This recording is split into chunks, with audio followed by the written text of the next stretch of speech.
ନବରଙ୍ଗପୁର ଜିଲ୍ଲା କୋଷଗୁମୁଡା ବ୍ଲକ ଅନ୍ତର୍ଗତ କୋଡିଙ୍ଗା ଥାନା ଓ ତହସିଲ ଅଧୀନସ୍ଥ ଚିର୍ମା ଗ୍ରାମ ସଦରର ଭଗତ ମୁରିଆଙ୍କ ଧାନ କୋଠାରେ ଗତ ସୋମବାର ବିଳମ୍ବିତ ରାତିରେ ଭୟାବହ ଅଗ୍ନିକାଣ୍ଡ ଘଟିଛି।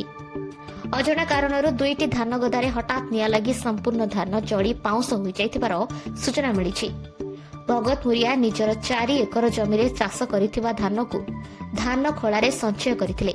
ତାଙ୍କ କହିବା ଅନୁଯାୟୀ ଏହି ଚାଷରୁ ପ୍ରତିବର୍ଷ ପ୍ରାୟ 120 କ୍ୱିଣ୍ଟାଲ ଧାନ ଉତ୍ପାଦନ ହୁଏ। ଗତ ରାତିରେ ଘରେ ଘୁମୁଥିବା ସମୟରେ ପ୍ରାୟ ରାତି 12:30ରୁ ଗୋଟାଏ ମଧ୍ୟରେ ଧାନ ଗଦାରେ ନିଆଁ ଲାଗିଯାଇଥିଲା। ଏହାପରେ ଦମକଳ ବାହିନୀ ଆସି ନିଆଁକୁ ଆୟତ୍ତ କରିଥିଲେ। ତଥାପି ଦୁଇଟି ଧାନ ଗଦା ସହିତ ସେଥିରେ ଥିବା ଦୁଇଟି ପାଳଗଦା ମଧ୍ୟ ସମ୍ପୂର୍ଣ୍ଣ ଭାବେ ଜଳି ପୋଡ଼ି ପାଉଁଶ ହୋଇଯାଇଛି। ସୂଚନା ପାଇ ସ୍ଥାନୀୟ ରାଜସ୍ୱ ନିରୀକ୍ଷକ ଶ୍ରୀ ବିଜୟ କୁମାର ମାଝୀ ଘଟଣାସ୍ଥଳରେ ପହଞ୍ଚି ସମ୍ପୂର୍ଣ୍ଣ ସ୍ଥିତି ପରଖିଥିଲେ ଓ ଅଗ୍ନିକାଣ୍ଡରେ ହୋଇଥିବା କ୍ଷୟକ୍ଷତିର ଆନୁମାନିକ ମୂଲ୍ୟ ଆକଳନ କରିଥିଲେ। ଏହି ଅଗ୍ନିକାଣ୍ଡ ପରେ ସ୍ଥାନୀୟ ଜନସାଧାରଣ ତୁରନ୍ତ ପ୍ରଭାବିତ ଚାଷୀଙ୍କୁ କ୍ଷତିପୂରଣ ଯୋଗାଇ ଦେବାକୁ ଦାବି କରିଛନ୍ତି। ଅନ୍ୟପଟେ ଧାର ଉପରେ ଚାଷ କରି ବର୍ଷକର ଅର୍ଜନ ଆଖି ସାମ୍ନାରେ ଜଳି ଯାଇଥିବାରୁ ଚାଷୀ ଭଗତ ମୁରିଆ ସହ ପରିବାର ଲୋକେ ଗଭୀର ଦୁଃଖରେ ଭାଙ୍ଗି ପଡ଼ିଥିବାର ଦେଖାଦେଇଛି।